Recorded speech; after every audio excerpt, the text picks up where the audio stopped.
She's faking it? My mother-in-law's voice cut through the courtroom so sharply that even the court reporter stopped typing and looked up. Eleanor rose from the gallery and pointed at me as though I were a criminal, not a woman who had spent 26 years wearing the uniform of the United States Army. She does this every time she doesn't get her way. My husband, Daniel, made no effort to hide his smile. That's exactly right, Your Honor. She's trying to delay the divorce. I opened my mouth to defend myself, but no words came out. A crushing pressure spread across my chest, as though steel cables had wrapped around my ribs and were tightening with every heartbeat. I grabbed the edge of the counsel table, hoping no one would notice how badly my hand was shaking. The courtroom began to blur. I heard my attorney asking whether I was all right, but her voice seemed to come from miles away. I tried to take one step, then another. My knees gave out beneath me. Someone shouted my name.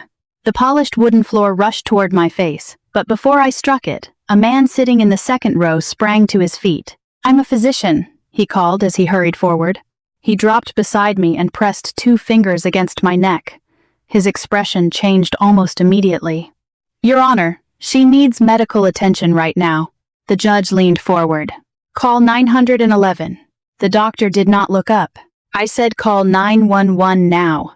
For one terrifying second, no one moved. Everyone inside that courtroom simply stared.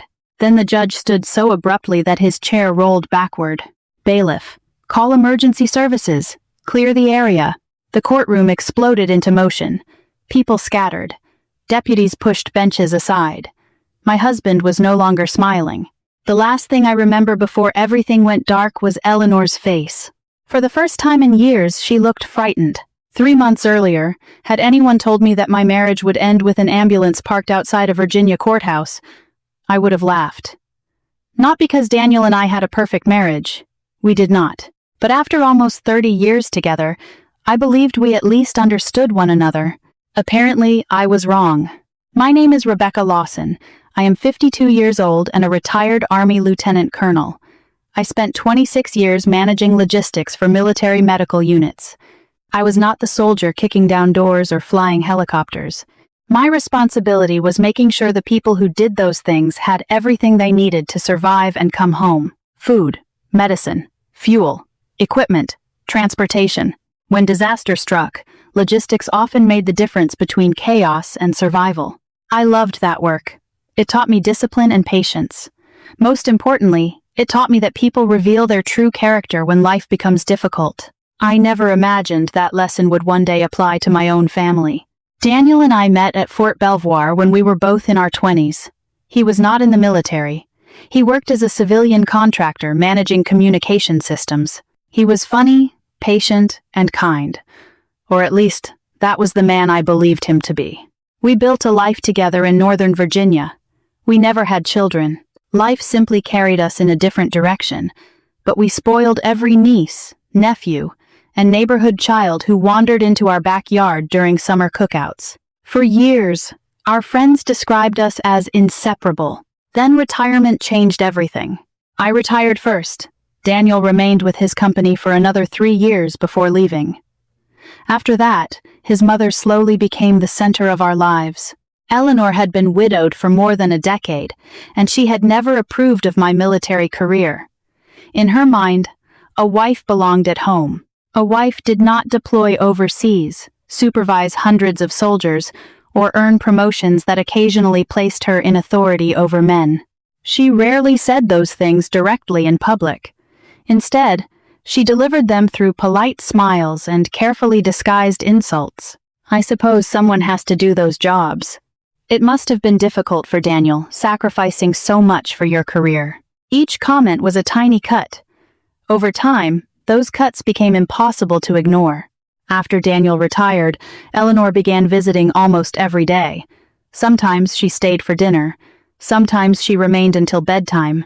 Eventually, she stopped calling before she came. She simply unlocked the front door with the spare key we had given her years earlier for emergencies and walked inside. Daniel never objected. In fact, he seemed relieved whenever she supported him during even the smallest disagreement. If I suggested replacing our aging roof, Eleanor said we should wait, and Daniel agreed. If I wanted to spend a weekend visiting old Army friends, Eleanor reminded him that married couples should not spend weekends apart, and suddenly our plans were canceled. Nothing changed dramatically.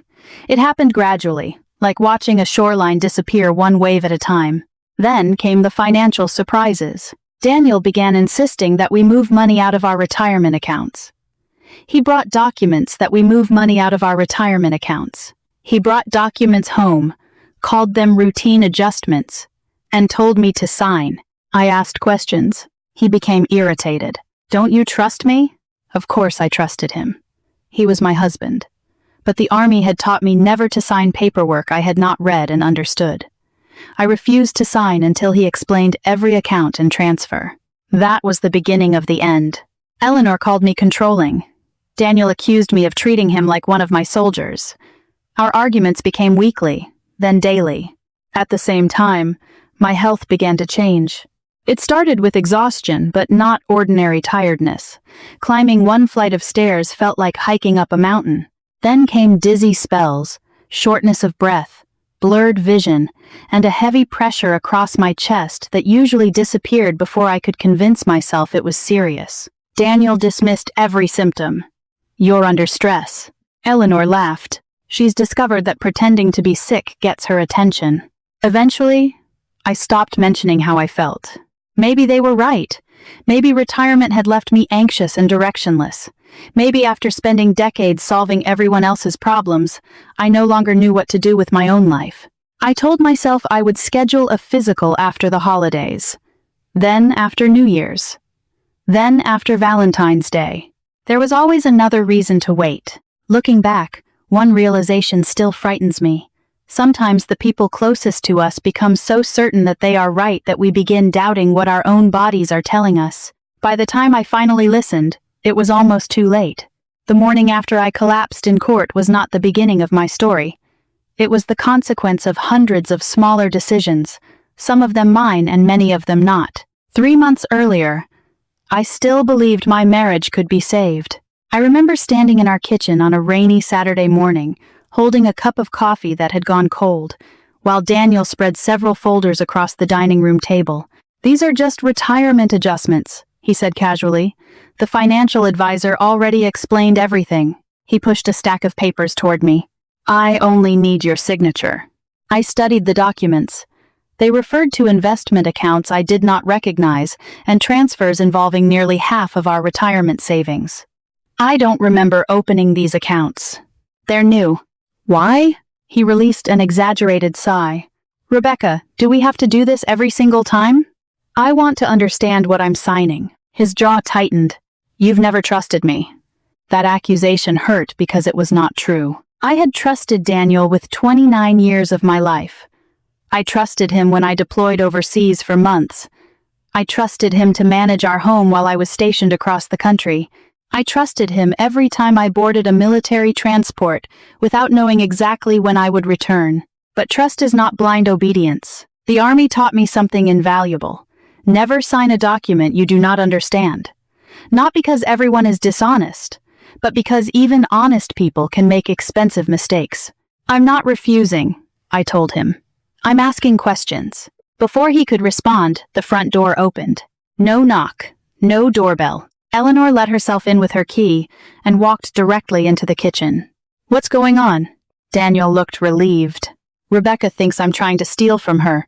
"I never said that." Eleanor folded her arms. "Then why won't you sign?" "Because I haven't finished reading the paperwork." She gave me the smile I had learned to fear, the one that always arrived before something cruel. "You spent too many years ordering people around." I remained silent, but she continued. "Marriage does not work when one person believes she is the commanding officer." Daniel laughed softly. It was not loud or openly mocking, but it was enough. That small laugh hurt more than shouting would have. It told me he no longer saw me as his partner. He saw me as the problem.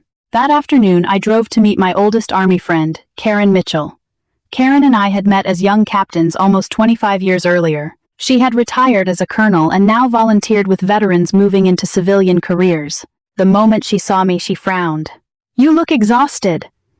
"I haven't been sleeping." "That isn't what I mean." She leaned closer.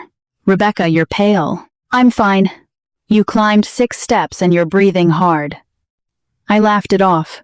Retirement made me soft. Karen did not smile. "When was your last physical?" "I'll schedule one." "When?" "Soon." She studied me with the expression only someone who has known you for decades can use. "You have always taken better care of everyone else than yourself." She was right. For 26 years, I worried about soldiers receiving medication on time. I worried about wounded service members reaching military hospitals safely. I worried about inventory, transportation schedules, emergency supply chains, and the countless details necessary to keep operations running. When it came to my own health, there was always tomorrow. Karen reached across the table and squeezed my hand. "Promise me you'll call your doctor on Monday." "I promise." I meant it. Monday came, followed by another Monday. Life always found a way to interfere, or perhaps I allowed it to. Over the following weeks, Daniel became increasingly secretive. He took phone calls outside. He closed his laptop whenever I entered the room. One evening, I stepped into the study to return one of his books. He minimized something on the computer so quickly it was almost comical. "What was that?" "Work." "I thought you retired." He hesitated. "I'm consulting." "For whom?" "It's confidential." The explanation made no sense. Civilian consulting contracts are not ordinarily confidential from a spouse, but I let the matter go. I wish I had not. Then the letters began arriving. Certified mail, bank notices, legal correspondence. Most of them were addressed to both of us, but Daniel always insisted on opening them before I had the chance. "It's nothing important." One afternoon, while he was grocery shopping, another certified envelope arrived. The mail carrier recognized me and placed it directly in my hand. Inside was a notice concerning one of our joint investment accounts. According to the statement, a large withdrawal had already been requested. I had not approved it, yet my signature appeared on the authorization form, except it was not my signature. It looked similar. It was close enough that many people might have accepted it. But after years of signing military documents, I knew every curve and movement of my own handwriting. Someone had copied it. My heart began pounding. I still wanted to believe there had been some kind of mistake. When Daniel returned, I placed the letter on the kitchen counter. The moment he saw it, his face changed. "I can explain." "Then explain." "It was temporary." "What was temporary?" "The transfer." "You forged my signature." "I was going to tell you." "When?" He had no answer. Finally, he said, "I was protecting our future." "No." I looked him directly in the eyes. "You were making decisions that belonged to both of us." Eleanor arrived less than 10 minutes later. I never learned who called her. Perhaps Daniel did. Perhaps she simply sensed another opportunity to intervene. She listened for less than a minute before shaking her head dramatically. "This is exactly why men grow tired of marriage." I could hardly believe her. "Your son forged financial documents." "We don't know that." "I have the paperwork." She waved her hand dismissively. "You're making everything sound worse than it is." Daniel looked at me with exhausted eyes.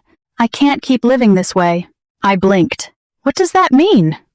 "I've spoken with an attorney."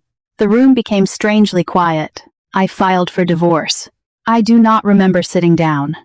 One moment I was standing, and the next I was in a kitchen chair, staring at the man I had loved for almost 3 decades. What shattered me was not simply that he wanted to end our marriage. People fall out of love. Relationships end. What broke something inside me was realizing that he had already made every important decision without me. The accounts, the transfers, the attorney, the paperwork, the future. I had been the last person informed. That night, I packed a small bag and drove to Karen's house. She did not ask questions when she opened the door. She simply wrapped her arms around me. After a long silence, she spoke. "Rebecca, I don't think this divorce is really about your marriage." "What do you mean?" She nodded toward the folder, still clutched in my hands.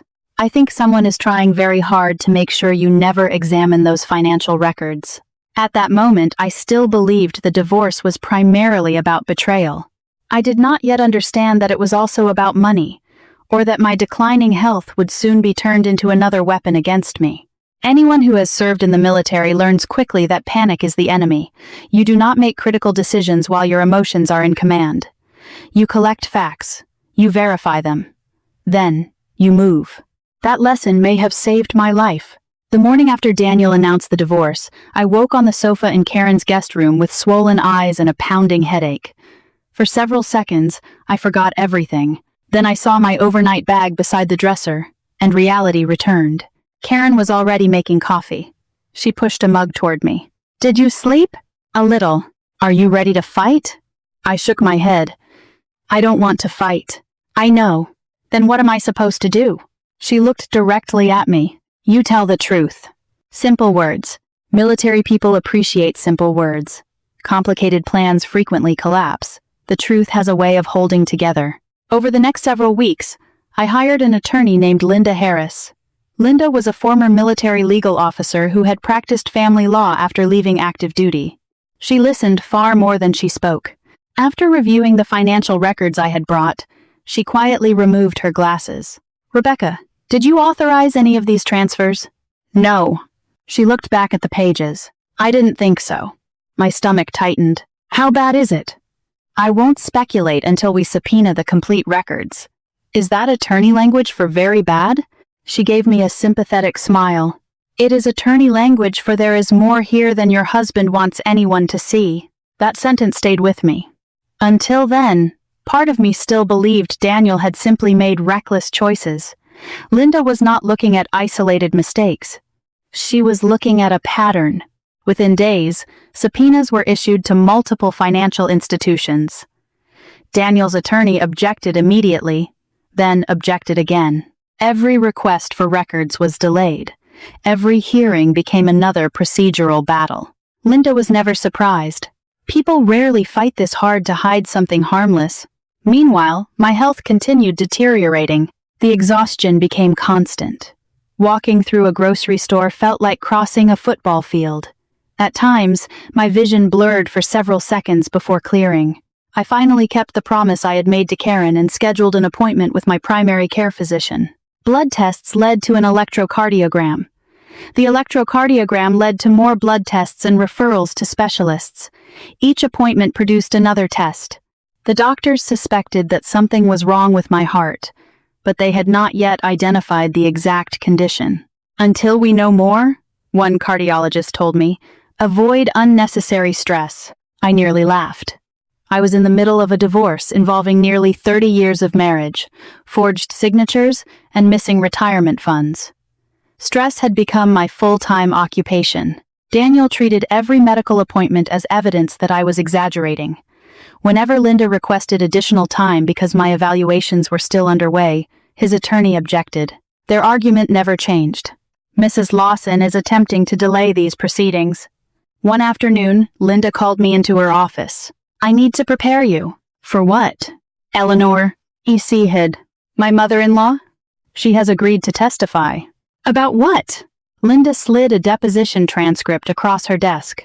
According to Eleanor, I had become emotionally unstable after retiring.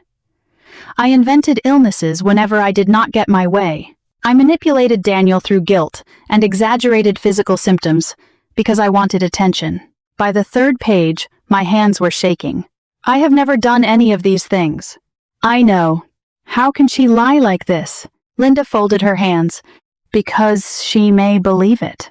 I looked up. "What?" "Not every false statement comes from someone consciously trying to deceive.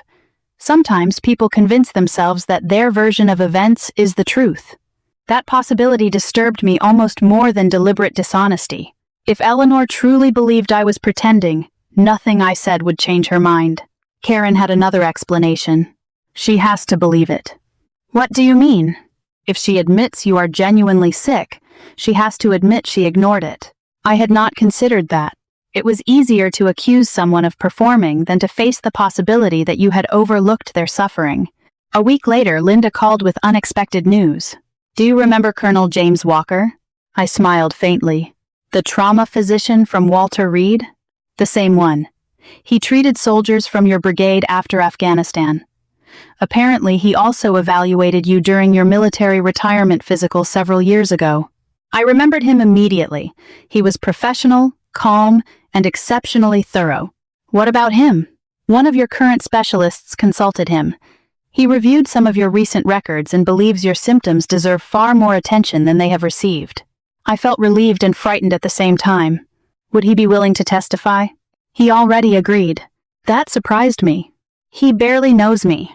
Linda smiled.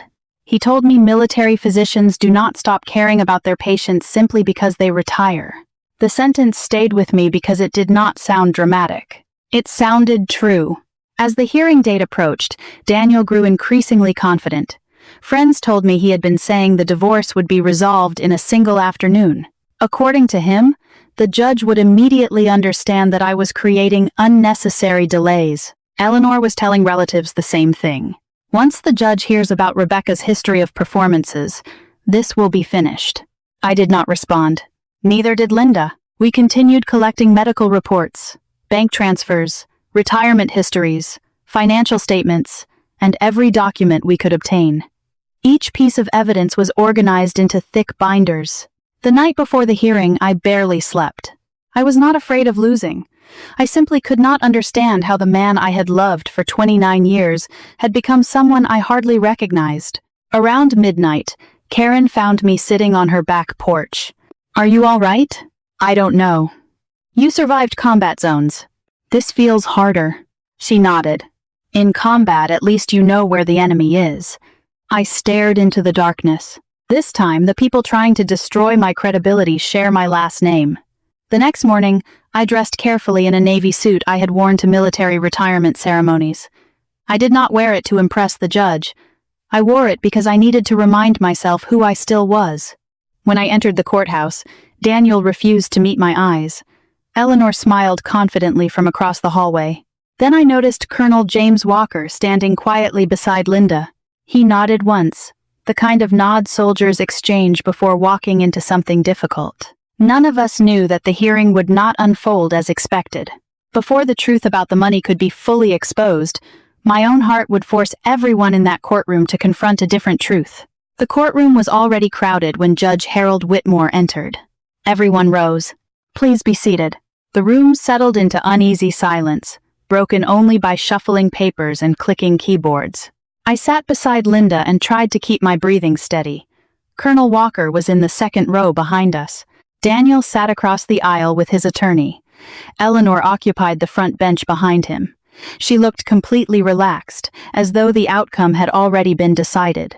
After reviewing several motions, Judge Whitmore turned toward Daniel's attorney. "You may call your next witness." "I call Eleanor Lawson." My mother-in-law walked confidently to the witness stand and smiled politely as she took the oath. Her performance would have impressed anyone who did not know her. Her voice was gentle, her posture perfect, and her expression sympathetic. She looked like everyone's favorite grandmother. Daniel's attorney began with harmless questions. "Mrs. Lawson, how long have you known the petitioner?" "Nearly 30 years. During that time, have you had many opportunities to observe Rebecca?" "Countless."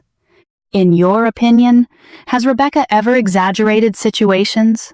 Eleanor released a dramatic sigh and lowered her eyes as though the answer caused her pain. "I wish I could say no, but yes." "Can you explain?" "There have always been little episodes." "What kind of episodes?" "If Rebecca did not get her way, she often became emotional." "What about medical issues?" Eleanor slowly shook her head.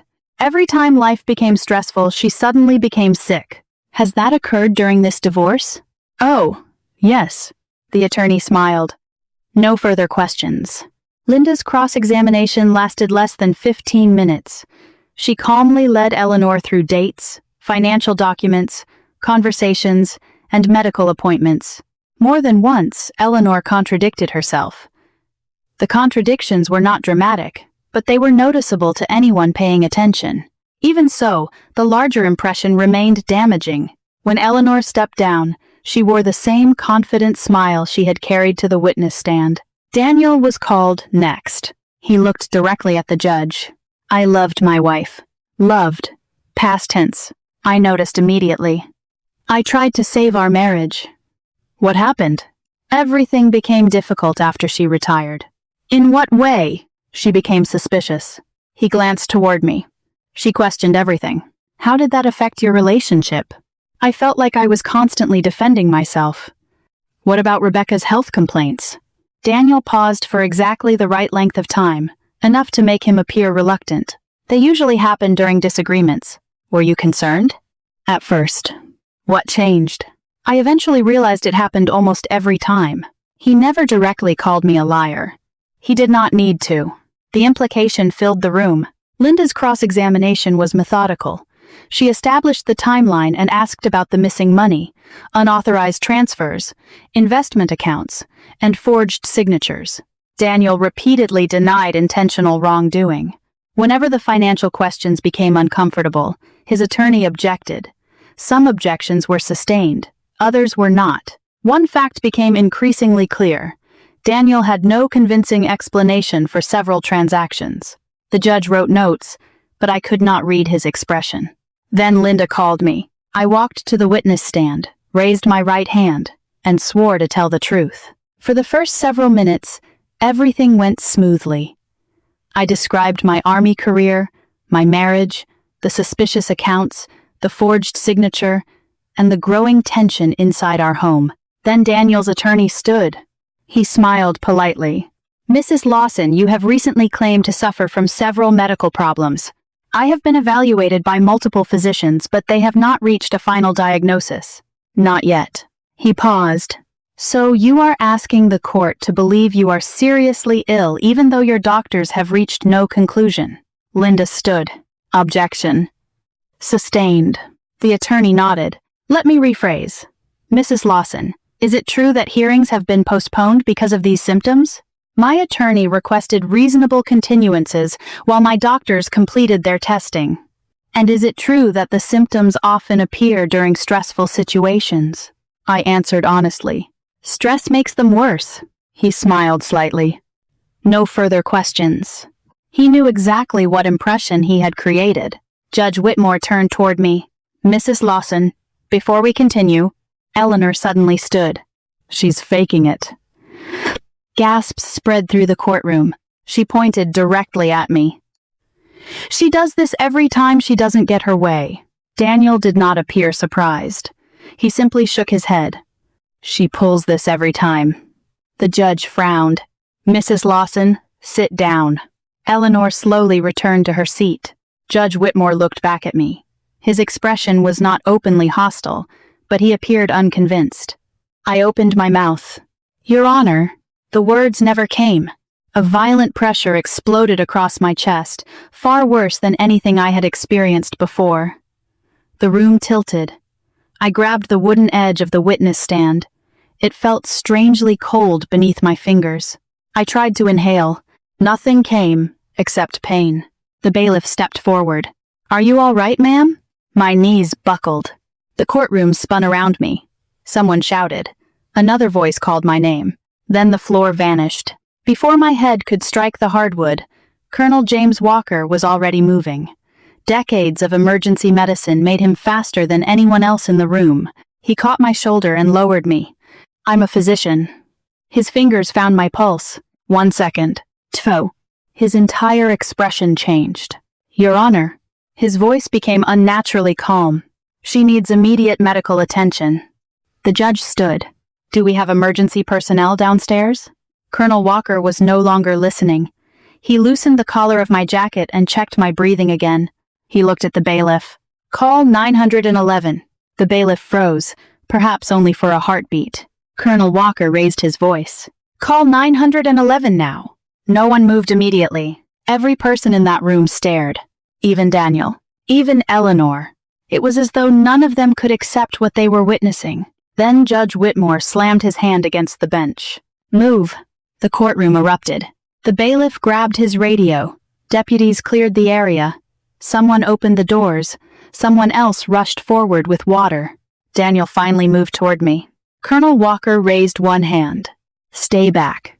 Daniel stopped. What is happening? Colonel Walker never looked away from me. I don't know yet, but this woman is not pretending. Silence swallowed the room. Eleanor's face turned ghost white. For the first time since the divorce began, she had nothing to say. Sirens grew louder outside.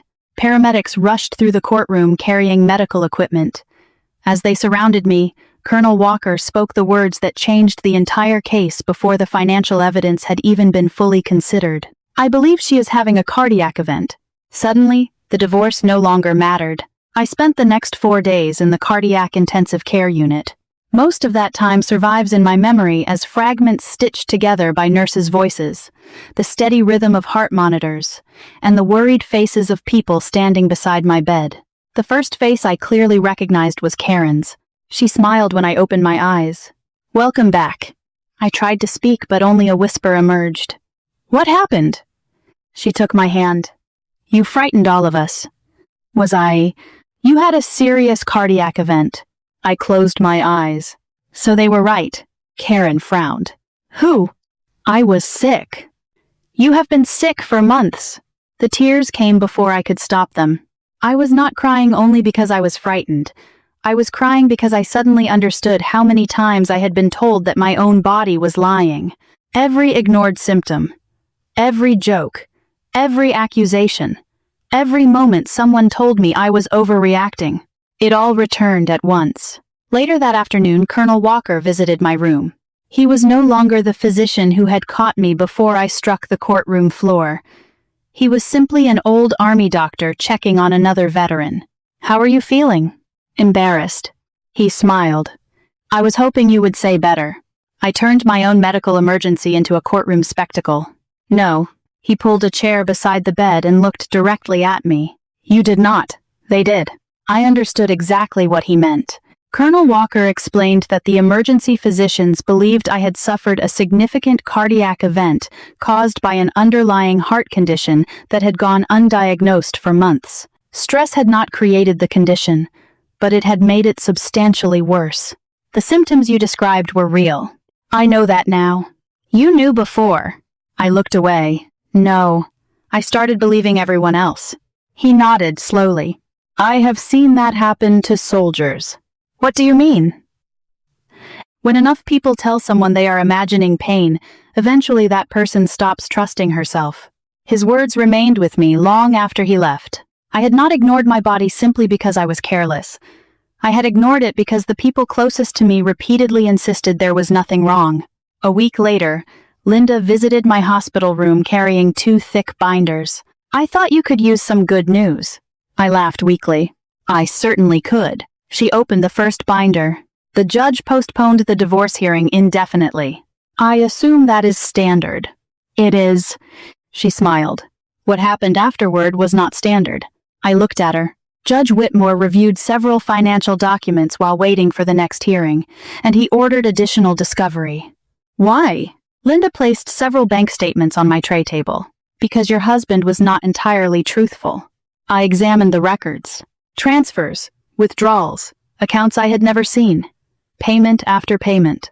So Karen was right. Linda nodded. The money was not moved for investment purposes. Where did it go? She turned another page. A private business venture. Daniel started a business? He attempted to. Without telling me. Yes. Using our retirement savings. Yes. And my signature? Linda met my eyes. The handwriting expert completed her report. I held my breath. The signature was not yours.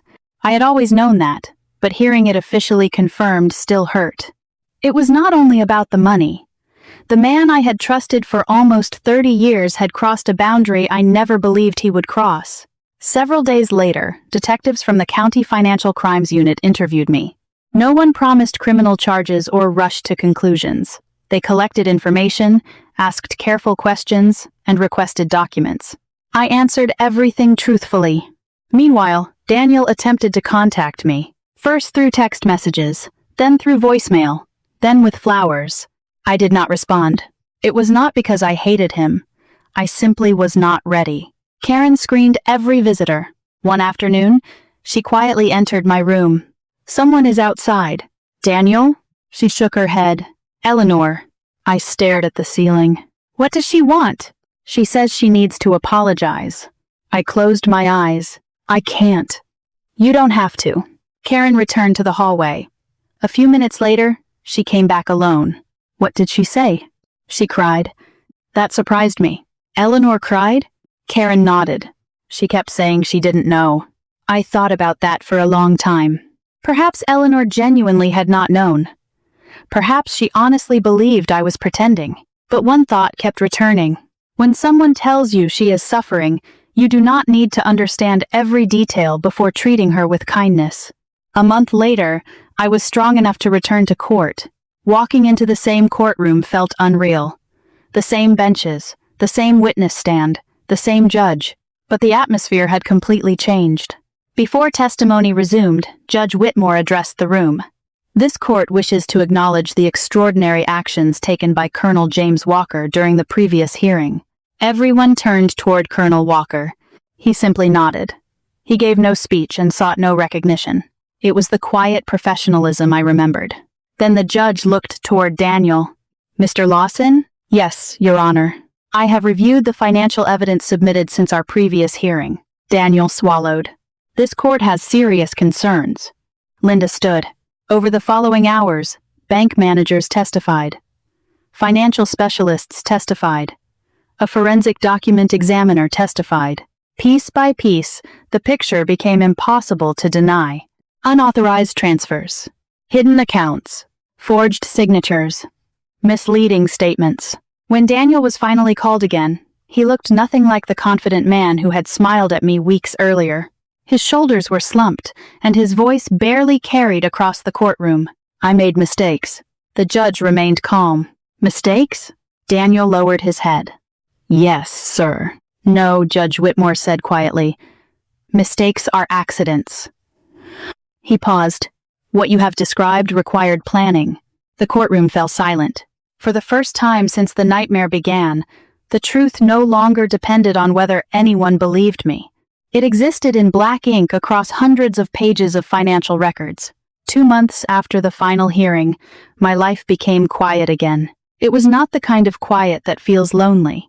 It was the quiet that follows a storm after it has finally passed. I sold the house Daniel and I had shared.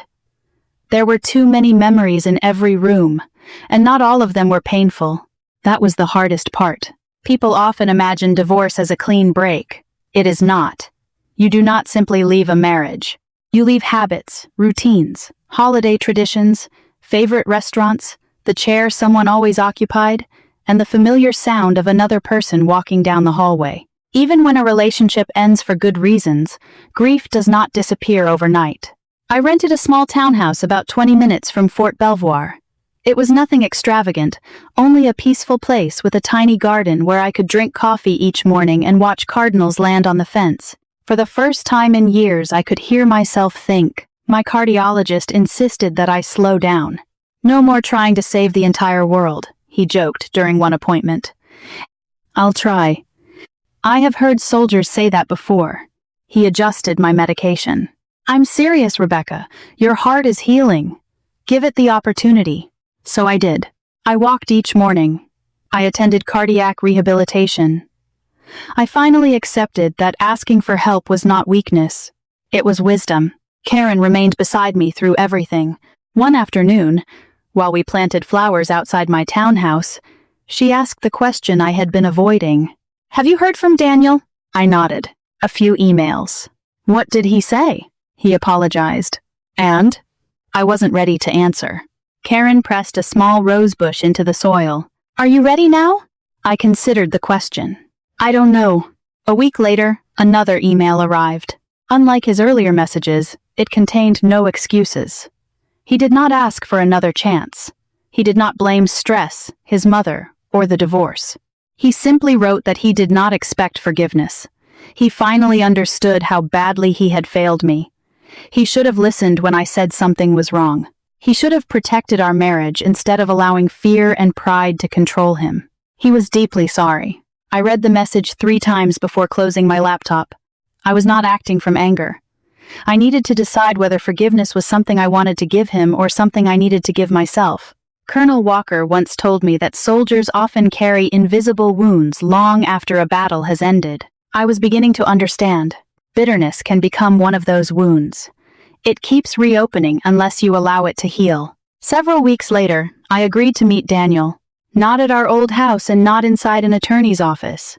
We met at a quiet diner halfway between our homes.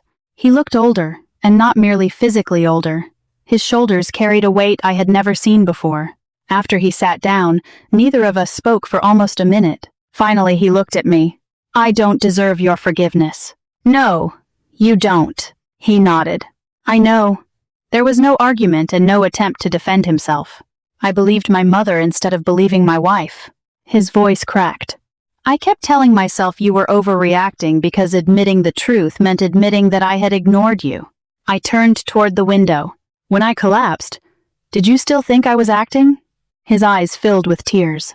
For about 2 seconds, he covered his face. Those 2 seconds will haunt me for the rest of my life. I believed him. Not because his regret erased anything, but because regret has a sound. After almost 30 years together, I still recognized his. "I forgive you." He looked up in disbelief. "Do you?" "I forgive you, but forgiveness is not the same as returning." "I know. Our marriage is over." "I understand. I hope one day you forgive yourself too." He nodded slowly. "I will spend the rest of my life trying." When we stood to leave, he did not ask for a hug or another chance. He simply thanked me. That was enough. A few months later, Karen invited me to speak at a support group for military spouses and veterans going through divorce. I nearly declined. Public speaking had never frightened me. Speaking publicly about my own pain did. But I went. The room was filled with men and women who reminded me of younger versions of myself. They were strong and capable, quietly carrying burdens that no one else could see. When my turn came, I stood before them and shared something I wished someone had told me years earlier. Being strong does not mean ignoring pain. The room became very still. If your body tells you something is wrong, listen to it. If someone you love tells you that they are hurting, believe them until you have a reason not to. And if you are ever forced to choose between protecting your pride and protecting your family, choose your family. After the meeting, an older Navy veteran approached me and shook my hand. My wife spent 2 years trying to convince doctors that something was wrong with her heart. He looked down. I didn't believe her at first. He wiped away a tear. "I'm going home to apologize." That moment meant more to me than winning any courtroom battle. Justice had given me closure. Compassion had given someone else the opportunity to avoid making the same mistake. Looking back, I no longer remember the divorce as the defining chapter of my life. I remember the people who stood beside me. Karen, Linda, Colonel Walker, the nurses who cared for me, the judge who stopped seeing only a legal dispute and began seeing a human being. They reminded me that one person's cruelty does not have the final word when enough good people choose to act. If this story touched your heart, I hope you remember one lesson. Never dismiss another person's pain simply because you cannot see it. Sometimes the strongest people suffer in complete silence.